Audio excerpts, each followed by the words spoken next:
The Quorathian Imperium prided itself on running the most efficient labor operations in the Triangulum sector. They had perfected the art of subjugation through a carefully calibrated system of deprivation and reward, honed over 3,000 years of managing conquered populations across 47 star systems.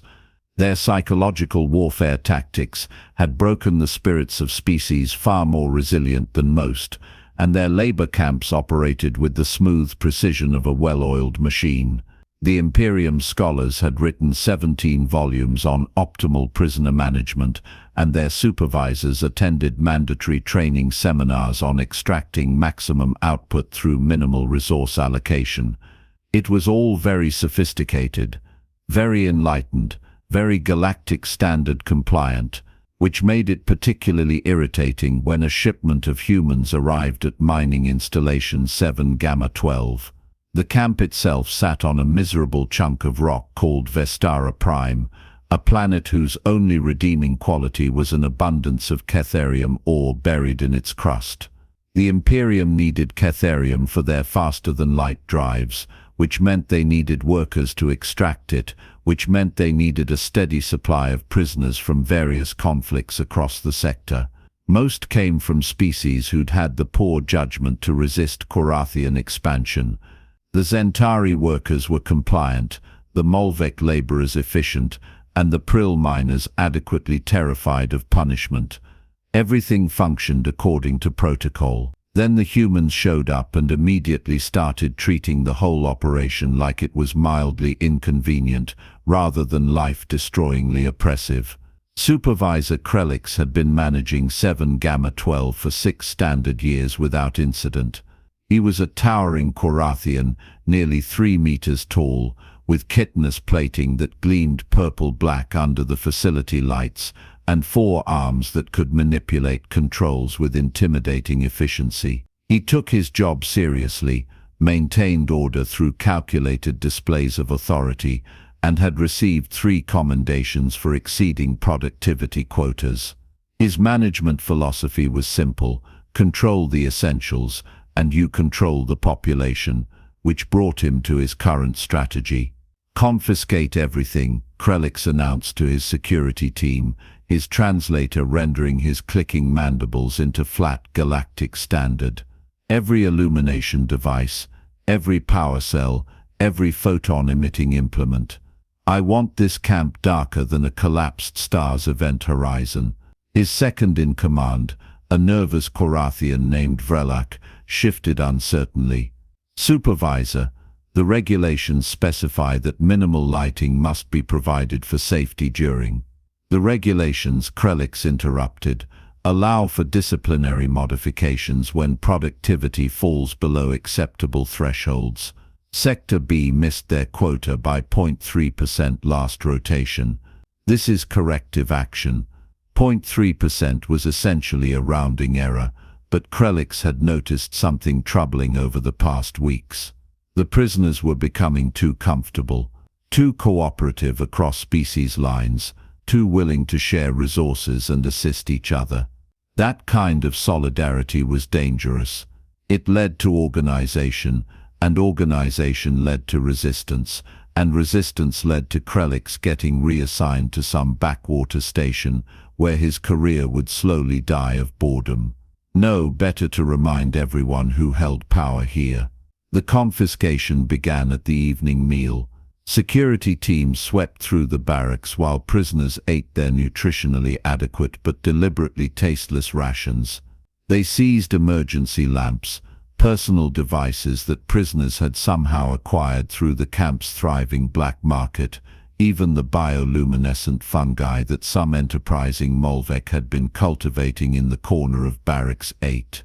Within 1 standard hour, they'd collected everything capable of producing light. The alien workers reacted predictably. The Zentari clicked their distress through their breathing spiracles, the Molvec huddled together releasing stress pheromones, and the Prill simply stared at the guards with their large, mournful eyes that seemed specifically designed to make other beings feel guilty. The humans in Barracks 13, however, just watched with expressions that Krelix couldn't quite pass.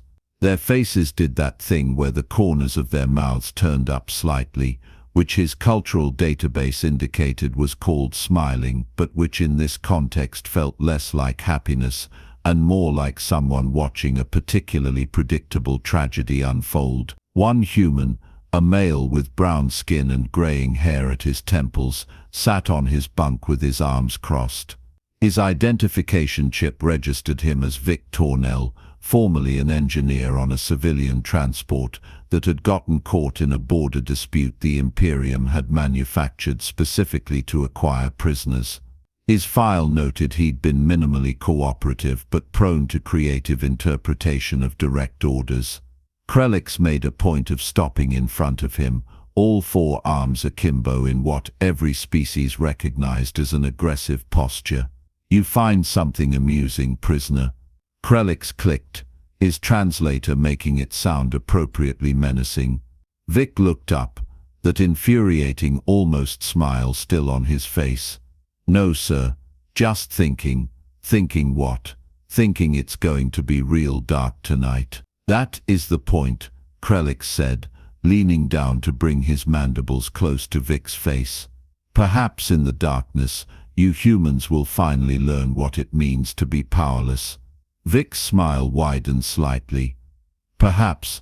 Something about his tone made Krelix uncomfortable, but he'd made his point. He straightened and marched out, his security team following with crates full of confiscated light sources. From his monitoring station in the supervisor tower, Krelix watched with satisfaction as Vistara Prime's sun dipped below the horizon and true darkness swallowed the camp. The planet had no moon, and the atmospheric composition scattered starlight inefficiently. The visibility was effectively zero. Perfect. Within minutes, the other species began to panic. The Zentari's clicking became frantic. The Molvek started bumping into walls and each other, and the Prill began their traditional morning wail, which was less of a wail and more of a sound like someone slowly deflating a balloon made of sadness. The camp descended into chaos, with prisoners stumbling around in the darkness, calling out to each other in a dozen different languages. Barracks 13, however, remained suspiciously quiet. Krelix zoomed in his monitor, switching to thermal imaging. The human heat signatures were clustered together, but they weren't panicking. They appeared to be engaged in some kind of organized activity. "What are they doing?" Vrelik asked, peering over his shoulder. "Something inadvisable, no doubt," Krelix muttered. The thing about humans, which 17 species across 22 systems had learned the hard way, was that they possessed a particularly annoying combination of traits. They were individually weak compared to most spacefaring species, lacked natural armor or weapons, and had emerged from a death world that should have killed them thousands of times over during their evolution. By all reasonable standards, they should have been easy to manage. The problem was that humans had survived their death world specifically by developing an alarming talent for improvisation. Where other species saw resource scarcity, humans saw a challenge. Where other species saw impossible odds, humans saw a puzzle to solve. Where other species accepted their circumstances, humans got creative out of pure spite. The Imperium's Xenopsychology department had written extensive reports on human creative insubordination, which was a polite academic way of saying humans were exceptionally good at following orders in ways that technically complied while utterly defeating the intended purpose. They'd been placed in labor camps across the sector, and every single installation had reported the same phenomenon: humans adapted, humans improvised, and humans absolutely refused to accept impossible as a meaningful constraint. Krelix had read those reports. He'd thought his predecessors were simply weak supervisors who hadn't been firm enough. He'd thought that with proper discipline and control over resources, humans would fall in line like any other species. He was about to learn why confidence and competence were not the same thing. Inside Barracks 13, Vic had gathered the 43 other humans around the center of the room. Someone had hung a blanket over the window to prevent the guards from seeing in, and they were working by touch in the darkness. "All right," Vic said quietly, "let's inventory what we've got." "We've got darkness," someone muttered. "We've got lots and lots of darkness. Besides darkness." Ramirez. "We've got the clothes on our backs. 3 dozen bunks with fabric mattresses, approximately 12 meters of support beam. We could probably pry loose if we had to, and our winning personalities. We've also got that scrub forest 20 meters from the fence," added another voice, a woman named Chen, who'd been a botanist before her ship was captured. "I've been watching those trees. They're some kind of conifer analog. Should have resin. Can we refine resin into something useful?" Vic asked. "Depends on your definition of useful," Chen said. "But if you're thinking what I think you're thinking, then yes. Resin burns. Not clean, not efficiently, but it burns."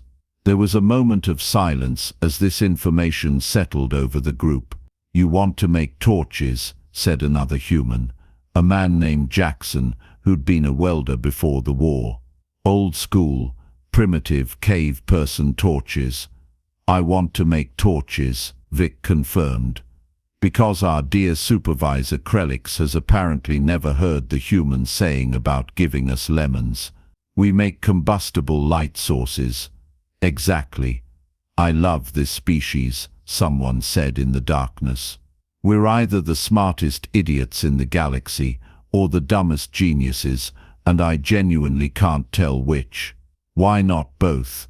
Vic said. "Now here's what we need to do." The plan was, objectively speaking, completely ridiculous. It was also entirely possible, which was how humans operated, straddling the line between absurd and achievable, with the confidence of a species that had once looked at controlled explosions and thought, "Yeah, we should sit on top of those and see where they take us." The first challenge was getting to the trees. The fence was electrified, but only on the outside to prevent escapes. The inside was just chain link topped with razor wire, which was meant to be a psychological barrier more than a physical one. Humans weren't supposed to leave the barracks after dark.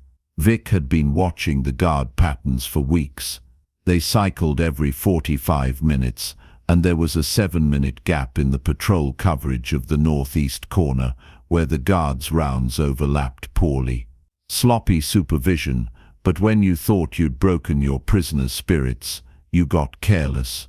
During the next gap, 6 humans slipped out of the barracks and crossed to the fence. Jackson had fashioned a crude wire cutter from a piece of structural metal he'd been sharpening against stone for the past month, and it made short work of the chain link.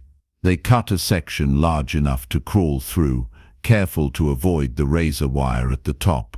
The scrub forest was close enough that they reached it in under 3 minutes. Chen had been right. The trees wept resin from damage to their bark, and there was plenty of it. The humans worked quickly, scraping resin into containers they'd fashioned from rolled fabric. They also grabbed fallen branches, testing them for dryness and flexibility. 7 minutes after they'd left, they were back in the barracks with enough raw materials to start production. "Now comes the fun part," Chen said, examining the resin by touch.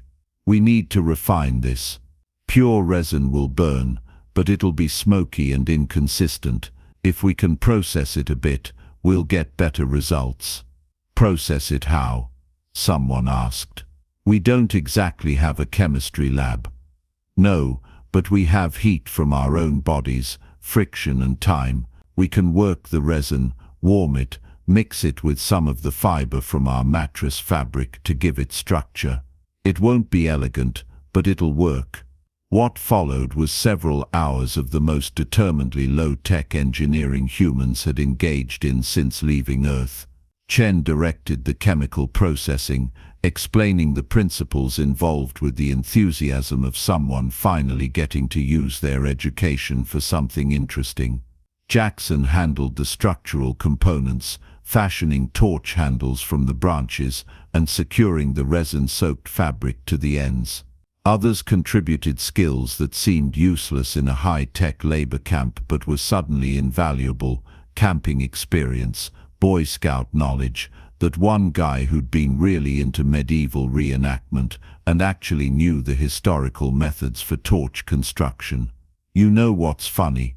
Ramirez said as he twisted fabric into a tight bundle. "We're literally recreating technology our ancestors used 50,000 years ago. We've had faster-than-light travel for 2 centuries. I've personally worked on quantum entanglement communicators, and here I am making a stick that's on fire. It's either the most embarrassing moment of my life, or the most human thing I've ever done. Again, why not both?" Vic said, "The chemistry of spite is a peculiar thing. When most species are deprived of a resource, they despair.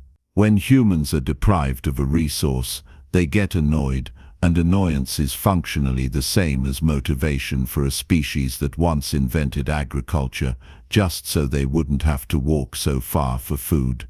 The resin, it turned out, contained hydrocarbon chains similar to the petroleum products humans had been refining for centuries. It wasn't identical. This was alien biology, after all, but the principles were close enough. Heat it, work it, mix it with fibrous material to create a stable fuel source that would burn steadily rather than explosively. Chen explained this in between processing batches, her voice taking on the particular tone scientists get when they're excited about something most people would find boring. "See, the resin is essentially stored chemical energy. The tree produces it as a defense mechanism, which means it's designed to be sticky and persistent. Those same properties make it excellent for sustained combustion. We're just exploiting millions of years of evolutionary engineering."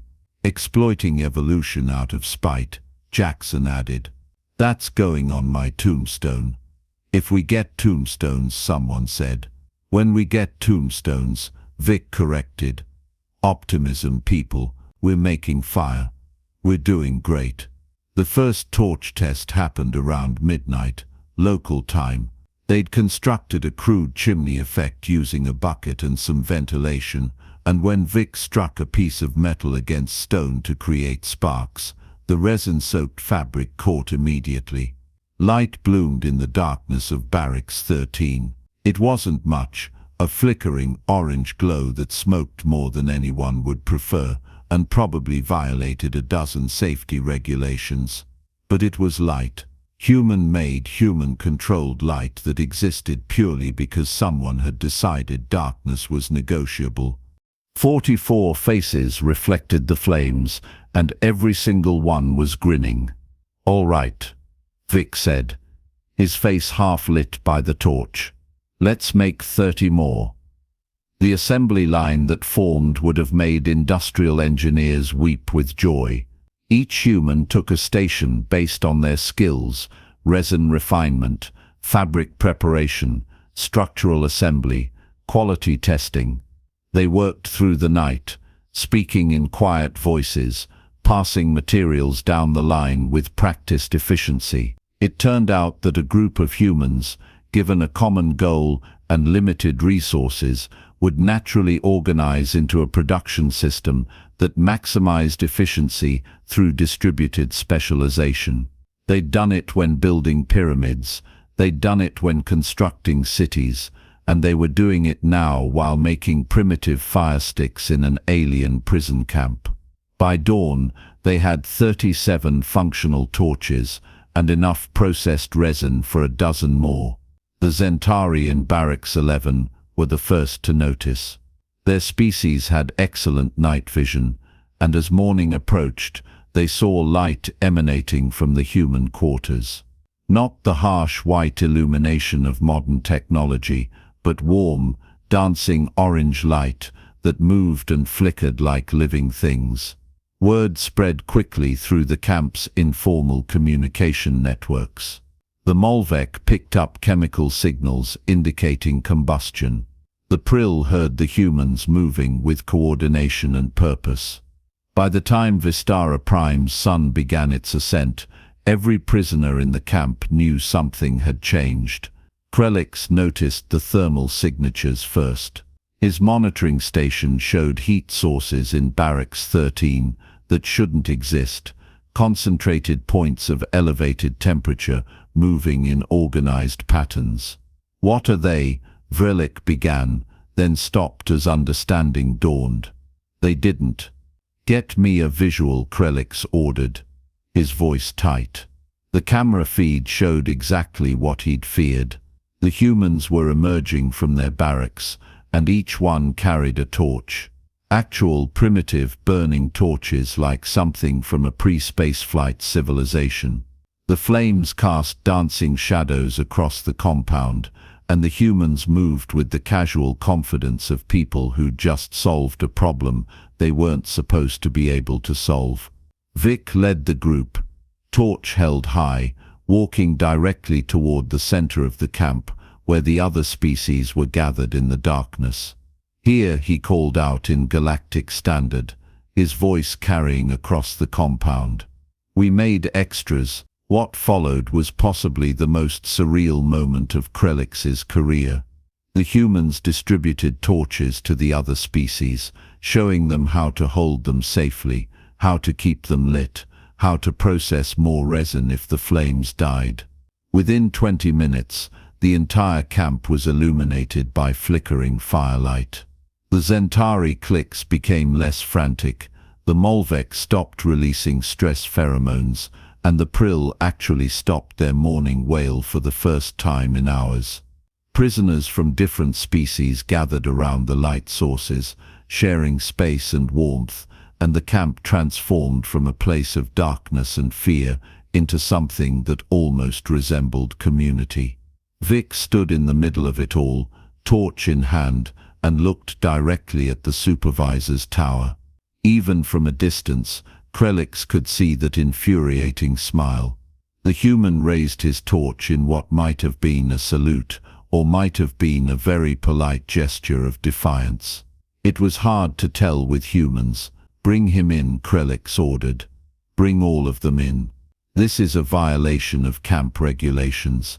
This is unauthorized resource exploitation. This is going to be a problem if we confiscate them," Vrlik interrupted quietly. "Supervisor, look at the prisoners. They're united." All species gathered around human-made light. "If we try to take the torches now, we'll have a riot." Krelix stared at the monitors, 4 hands clenched into fists. His second-in-command was right. The tactical situation had shifted. The humans hadn't just created light, they'd created hope, and hope was contagious. "Contact Regional Command," Krelix said finally. "Inform them we have a human problem." The response from Regional Command came 6 hours later. What kind of human problem? Krelix's report was detailed, professional, and increasingly desperate as he explained how his prisoners had circumvented light deprivation by literally recreating fire-based technology. He emphasized the security implications, the violation of camp protocols, and the precedent this set for future disciplinary actions. Regional Command's response was less helpful. "Have you tried confiscating the torches?" "That would cause a riot, sir." "Have you tried replacing the torches with standard illumination?" "That would show them their resistance worked, sir." There was a long pause on the other end of the communication, then hold position, escalating to Sector Command. Sector Command took 3 days to respond, during which the camp operated under torchlight. The humans taught other species how to make them, and soon every barracks had its own torch-making operation. The camp developed a night shift specifically for torch production, with prisoners trading resources and skills to keep the flames burning. Productivity, bizarrely, increased by 12%. When Sector Command finally responded, the message was brief: monitor situation. Do not confiscate torches. Do not acknowledge that torches are acceptable. Do not explain why torches are not being confiscated. Submit weekly reports on human behavior patterns, which was bureaucratic code for "we have no idea what to do about this, so we're going to pretend it's intentional while we figure something out." Krelix submitted his weekly reports with increasing frustration. Week 1, humans teaching torch making to all species. Camp morale improved. No security incidents. Week 2, humans established rotating watch schedule to maintain torch light. Other species participating voluntarily. Still no security incidents. Week 3, humans organized musical performance around central fire. Attendance from all species. Krelix had to listen to something called sea shanties for 3 hours. By week 4, Krelix requested a transfer. So did his entire supervisory staff. Vic, for his part, seemed to find the whole situation mildly amusing. When Krelix finally confronted him directly, demanding to know why the humans had to make everything difficult, Vic just shrugged. "You took away our light," he said simply. "We made more. That's what we do." "You were supposed to be broken by this," Krelix said. "You were supposed to understand your powerlessness." "Yeah, see, that's your fundamental misunderstanding of humans," Vic replied, leaning back against the wall of the barracks. "You think taking away what we have makes us powerless. But we're the species that looked at a universe actively trying to kill us and decided to build cities anyway. We're the species that fell out of trees, lost our fur, and conquered the entire planet through stubbornness and creative problem solving. You took away our light sources, so we made light sources. If you'd taken away our water, we'd have figured out how to extract it from the air. If you'd taken away our food, we'd have started farming. That's not a threat, by the way, it's just how we're programmed." "This isn't over," Krelix said, but even he could hear how empty it sounded. "Probably not," Vic agreed. "But tonight we've got light. Tomorrow, we'll deal with tomorrow." The story of mining installation 7 Gamma 12 eventually made it into Quorathian Imperium case files as example 47 in the growing documentation of human unpredictability in confined environments. It joined reports from other facilities about humans weaponizing music to disrupt guard schedules, humans creating elaborate games to maintain mental health, and one notable incident where humans had somehow constructed a still to ferment alcoholic beverages from their nutritionally adequate rations.